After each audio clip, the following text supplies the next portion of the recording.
عينت ጭካኔ ይባሃል አንቱም ሰዓት ከምዝ ኸማይስ ልብኹም ዝተመሸጥኩም ኣለኹም ዶ ዝሰንበድኩም ኣለኹም ዶ ዝደንገጽኩም ኣለኹም ዶ በስመ አብ ወወልድ መንፈስ ቅዱስ ናይ ብሓቂ ብጣዕሚ ዝሓዝነካ እንታይ ዓይነት ግዜና በፂሕና እዛ ሓፍትና ሲ ንቪው ዊላዳ ክትበሃል ሕጂ ወላ እንታይ እሞኻ ሓንሳብ ከይኮንስ ካልኣይ ግዜ እውን ደጊማቶ ሕቕ ኣቢላቶ ማለት እዩ እንታይ በዲላ ምስክናይቲ ህፃን ቆልዓ እንታይ በዲላ ኣብ ምንታይ ክውዒላ እዋ ሓፍትኹ ትኾነት እንታይ በዲላ ሓፍትኹ ጎንኺ ደይኮነትን ንቪድዮ ንኽትሰርሒ እዚ ቲክቶክ እዚ በቃ እንድዒ በስመ አብ ወወልድ መንፈስ ቅዱስ እዚ ማስ ሜድያ እዚ ሰብ የፀልል ኣሎ ሰብ ይቐትል ኣሎ ብሓቂ ውላድክ እንድሕር ኮይና ድማ ፍንጭሕ ኢልኪ ምስ ሞት ተፋጢጥክ ደይኮንክና ምፂኽያ እንታይ ዓይነት ጭካኔ ይበሃል እዚ ክብርቲ ሓፍትና ብልቢ ተጋጊኺ ኢኺ ኣብ ቅድሚ ኣምላኽ ተጋጊኺ ፕሊስ ኣብ ፅሑላ ነዛ ቪድዮ እዚኣ ላይክ ግበርዋ እሞ ከምኡውን ሪፖስት ግበርዋኹም ላይክ ክትገብርዋ ከለኹም ናብ ኩሉ ሰብ ስለ ዝኸይ ነዛ ሓፍትና መታን ክበፅሓ እዚ ቪድዮ እዚ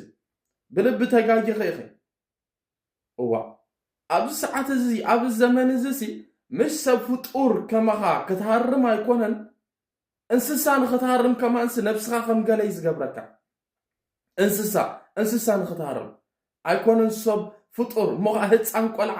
ልቢ ዘይቆፀረት ምስኪነይቲ ህፃን ቆልዓ እንታይ ኣቢሳ በኸያ ድያ ረቢሻትክ ድያ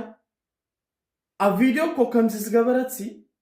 ብዘይ ቪድዮ ደኣ ከመይ ትገብራ ማለት እዩ ከመይ ተሳቕያ ማለት እዩ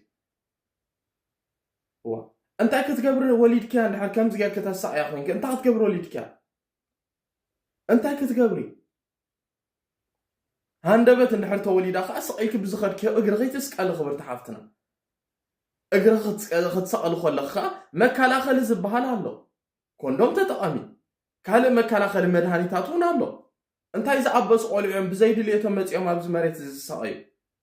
ብልቢ ዝዛረቦ ይፈልጥን ኮንትሮል ንገብሮ ኣለኹ ስምዒተይ ተረጋጊአ ገለ ትማሊ ኤርያ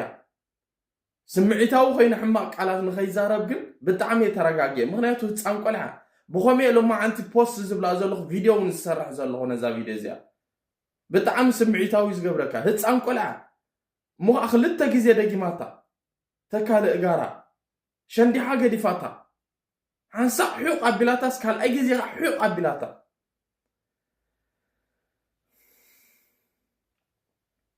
በጃኽን ክቡራት ይሖት እንድሕር ደቅኽን ክትከናኸና